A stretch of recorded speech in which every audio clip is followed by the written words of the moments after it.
semua, ketemu lagi dengan kita di channel Komputer HP. Dalam video kita kali ini, kita akan bahas tentang iPhone SE yang harganya makin murah saja ya. Ya, seperti yang kita tahu, iPhone SE itu adalah iPhone keluaran tahun 2016. Tepat bulan Maret seperti sekarang ini, dan kalau kita hitung, sudah hampir 3 tahun untuk usia dari iPhone SE ini. Dan di sini langsung saya buka saja. Kenapa? Karena di kolom komentar itu banyak sekali, "Bang, itu HP-nya iPhone SE atau iPhone 5S?" Di sini saya jawab, saya menggunakan iPhone SE. Nah, sebelum kita lanjutkan lebih jauh, boleh dongkalkan subscribe dan like video ini dan aktifkan tanda lonceng supaya kalian dapat memberitahukan ketika ada update terbaru dari channel Komputer HP ini ya. Nah, di sini kalau kita baca dari sebuah berita, di sini ada Apple iPhone SE dijual di situs Apple bagian clearance dan juga cuci gudang.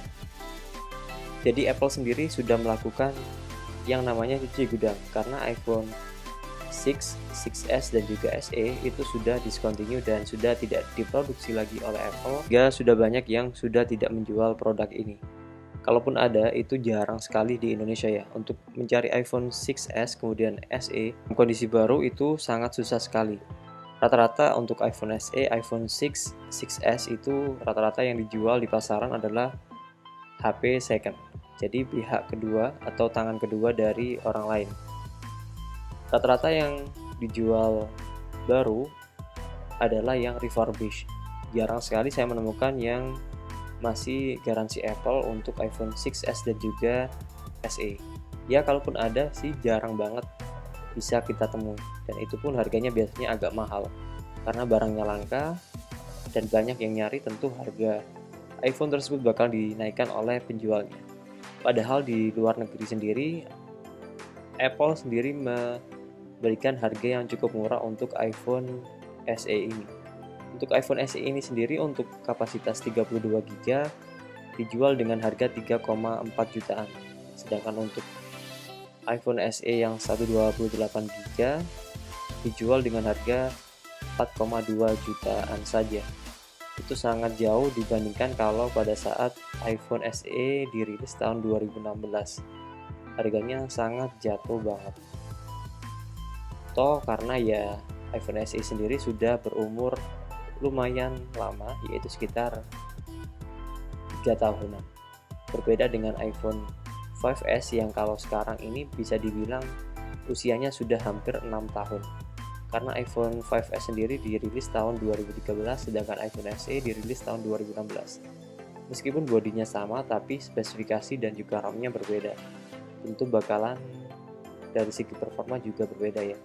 Untuk iPhone SE ini, ya seperti inilah. Rata-rata yang saya dapatkan dari toko-toko yang ada di Surabaya, tempat saya tinggal ini. Untuk iPhone SE 64 GB itu dijual dengan harga 2,9 jutaan.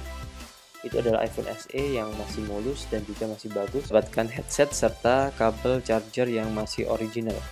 Ya, rata-rata kalau kita beli iPhone yang second, kadang untuk kabelnya atau headsetnya itu sudah rusak karena ya kita tahu sendiri pemakaian 3 tahun itu nggak singkat, sehingga untuk aksesorisnya terkadang sudah rusak dan kita harus beli lagi supaya bisa kita gunakan. Sekarang ini kalau kalian mau beli iPhone untuk seri 6s dan juga SE adalah seri terendah dengan spesifikasi yang paling tinggi untuk HP jadul di bawah iPhone 7. Dan harganya ya murah meriah. Untuk iPhone 6s saja variatif di bawah 4 jutaan. Sedangkan untuk iPhone SE variatif di bawah 3 jutaan. Sedangkan untuk iPhone 7 itu masih di atas 5 jutaan.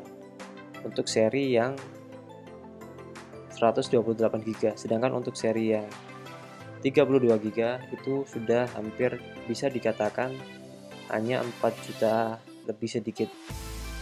Nah, kalau kalian mau pilih yang mana, terserah kalian. Kalau saya sendiri, untuk iPhone SE ini bakalan saya simpen dan gak akan saya jual.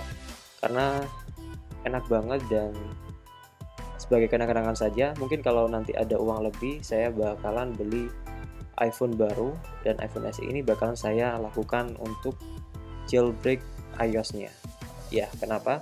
Saya dari dulu pengen banget melakukan jailbreak pada iPhone saya.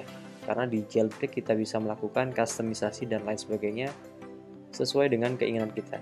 kita bisa menambahkan fitur gesture yang cuma bisa kita temui di seri iPhone X dan juga XR dan juga XS.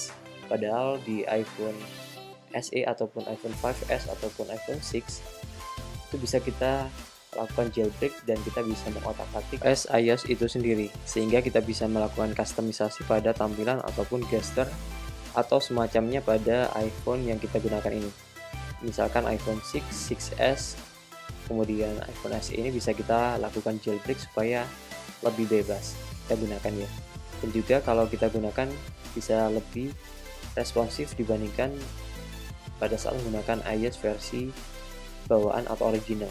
Karena di seri iPhone yang sudah kita jailbreak, tentu kita bisa menambahkan trik-trik yang bakal mempercepat kinerja dari iPhone kita. Nah, seperti itulah tentang pembahasan kita kali ini. Semoga bermanfaat.